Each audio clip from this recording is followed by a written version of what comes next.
نفرهرو. الحقيقة بعد من فترة قليلة لما اكتشفنا مقبرة الملك تحتمس الثاني، أنا أصبح عندي أمل إن ممكن نعمل اكتشافات تانية أكثر إثارة وأكثر أهمية. لسه في حاجات كتير ما قدرناش نوصل لها، بالذات في وادي الملوك. انتوا عارفين مقبرة إخناتون لسه ما لقيناهاش، مقبرة نفرتيتي لسه ما لقيناهاش. الاثنين دول ممكن يكونوا في وادي الملوك، ممكن يكونوا في تل العمارنة. كمان من الرعامسة الملك رمسيس الثامن هو الوحيد من الرعامسة اللي ما لقيناش مقبرته.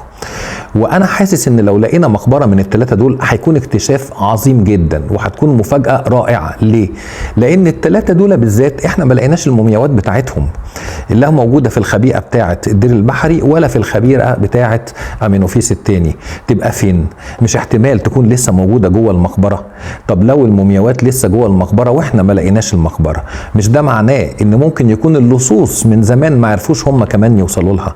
يعني ممكن المقابر دي تكون جواها كنوز مفقودة رائعة، وده طبعا هيبقى كنز من الناحية الأثرية ومن كمية المعلومات اللي هيديها لنا، وكمان من كمية الأشياء اللي ممكن تكون موجودة جوه. ممكن يكون كنز ما يقلش أبدا عن أهمية كنوز الملك توت عنخ آمون.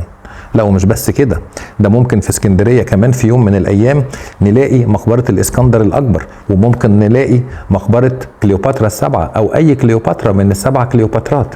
أنا متوقع إن ممكن جدا في المستقبل نعمل اكتشاف عظيم وتبقى مفاجأة رائعة.